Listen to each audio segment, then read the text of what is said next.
વિદ્યાર્થી મિત્રો કેમ છો બધા મજામાં ને મારી યુટ્યુબ ચેનલમાં આપ સૌનું સ્વાગત છે. તો આજે આપણે જોઈશું એડવાન્સ સાયન્સ ચેપ્ટર 1 કાર્બનિક રસાયણ વિજ્ઞાન ચેપ્ટર 8 કાર્બનિક રસાયણ વિજ્ઞાન. જો આપણે જે ચેપ્ટર ચાલતું હતું એમાં કિસ્સા સંયોજક બંધનું વિખંડન આ હજી આપણે 12મા ધોરણમાં આવશે એટલે ખાલી આપણે શું કહે ભાગ પાડેલા છે બરાબર એમને લખી લેવાનું છે. હવે સહસંયોજક બંધનું વિખંડન બે પ્રકાર છે, વિષમ વિભાજન, સમવિભાજન. હવે વિષમ વિભાજન આ પ્રકારના વિભાજન એટલે કે અલગ થાય, ભાગ પડે. વિભાજનમાં સહસંયોજક બંધ એ પ્રકારે તૂટે કે જેથી બંને પરમાણુનું સંહારુરૂપ ઇલેક્ટ્રોન યુગ્મ બંધ તૂટ્યા બાદ કોઈ એક પરમાણુ સાથે રહે. હવે એક પરમાણુ સાથે એટલે આવી રીતના જોઈએ, ધારો કે અહીંયા CH3 Br છે બરાબર છે, અહીંયા CH3 અને Br માઇનસ. શું કર્યું ખબર? હવે આ બંધ છે ને, આને કહેવાય બંધ એટલે કે બોન્ડ. બંધ છે આ ક્યારે બને ખબર? જ્યારે આનો ઇલેક્ટ્રોન અને આનો ઇલેક્ટ્રોન બે એક એક આપે ને તો જ આ બંધ બને. CH3 એક ઇલેક્ટ્રોન આપ્યો અને Br એક આપ્યો તો જ આ બંધ બને બરાબર. બંધ બનાવવામાં બે ભાગ આપ્યો સરખો તો જ બંધ બન્યો. આની પાસે એક ચોકલેટ હતી, આની પાસે એક ચોકલેટ હતી, આખી મોટી ચોકલેટ બનાવી છે તો ના ચલે એ નહીં. હવે બીજું, હવે ધારો કે શું લેવું છે? હવે ધારો કે આની પાસે 5 રૂપિયા છે, આની પાસે 5 રૂપિયા છે. હવે 10 રૂપિયાનો પફ આવે બરાબર, બેવને પફ જ ખાવો છે આ બેવને. તો શું કરે?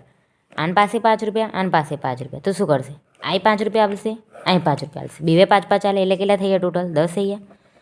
હવે આ એક પફ આવી ગયો બે જણ વચ્ચે બરાબર, આવી રીતના. હવે બેવે લીધો, બેવે ભેગા મળીને લીધો ના, તો શું કરે ખબર? હવે શું કરે? આની પાસેથી છે ને આના જે 5 રૂપિયાનો પફ હતો ને અને 5 રૂપિયાનો 10 રૂપિયાનો હતો, હવે બે જણના મળીને છે તો Br શું કરશે ખબર? Br એટલો આખો લઈ લેશે. શું કરશે? Br જે પફ આવ્યો ને 10 રૂપિયાનો, 5 રૂપિયા જ હતા એના તો, પણ શું કર્યું? આ જે આવ્યો ને આખો એ આખો અહીંથી ઉઠાવીને લઈ લેશે. એટલે Br આખો લઈ લીધો. CH3 તો એમનામ જ રહી ગયો. CH3 તો કશું ના મળ્યું. આ હારો ચાલાક Br અને CH3 કેવો નબળો, ઓહો ભોળો. શું કર્યું? Br આખું ઉઠાવીને અહીંથી આમ લઈ લીધું. હવે એને લઈ લીધું બધું એટલે શું આવે? Minus charge. આને આપી દીધું શું આવે? Plus charge. આ દાન કરવાવાળું છે કે હા લઈ જા લઈ જા એમ દાન કરી દીધું તા કેવું? પ્લસ. આન પાસે હતું એના કરતાં વધારે લઈ લીધું, શું આવે? Minus charge. શું આવ્યો? Minus charge. એમ જ કહેવા માંગે. શું કહે છે કે બંને પરમાણુનું સહિયારુરૂપ ઇલેક્ટ્રોનિકમાં, સહિયારુરૂપ એટલે કે બેવે ભાગમાં બનાવેલું હોય બરાબર. આને એક ઇલેક્ટ્રોન આપ્યો, આને એક ઇલેક્ટ્રોન આપ્યો, બેવના થઈને ઇલેક્ટ્રોન પછી બંધ બનાવ્યો આવી રીતના. બેવના એક ઇલેક્ટ્રોન થઈને બંધ બનાવ્યો. શું કહે છે? યુગ્મ બંધ તૂટ્યા બાદ કોઈ એક પરમાણુ સાથે રહે. હવે આ બંધ બનાવ્યો ત્યારે બેવે સરખો ભાગ આપ્યો. હવે શું કરશે? આ તૂટે તો શું કરશે? આની પાસે ને એવું આની પાસે, બેવ પાસે સરખો જવો જોઈએ પણ સરખો જાય નહીં.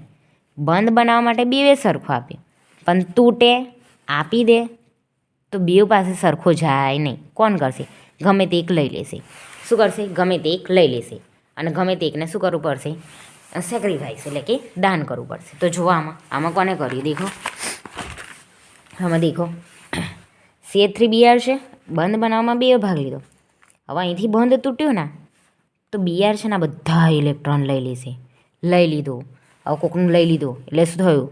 પર માઇનસ ચાર્જ. આને ઉધાર લીધું, ઉધાર લે એટલે શું ચડે? માઇનસ. આને હતા એ આપી દીધા, દાન કરી દીધા એટલે શું કહેવાય? Plus charge.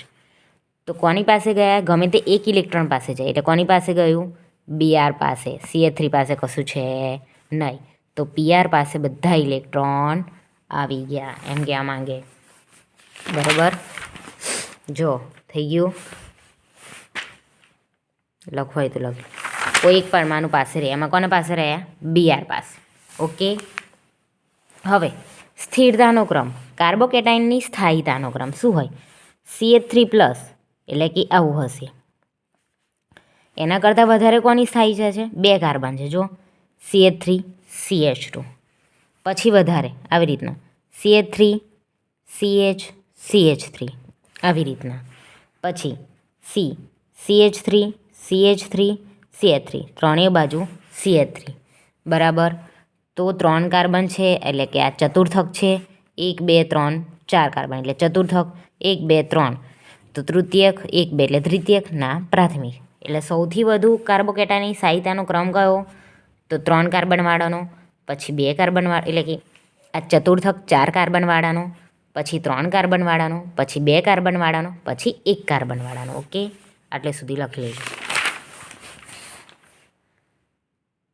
વિષમ એટલે કે કોઈ બેઉએ બંધ બનાવવામાં સરખો ભાગ આપ્યો પણ જ્યારે તૂટે ને જ્યારે વેચે ને જો કશુંક લેવામાં બેઉએ સરખું આપ્યું પણ જ્યારે એ જ વસ્તુ વેચે ને તો ગમે તે એક પાસે લઈ લે, ગમે તે એકને મળે નહીં, એને કહેવાય વિષમ.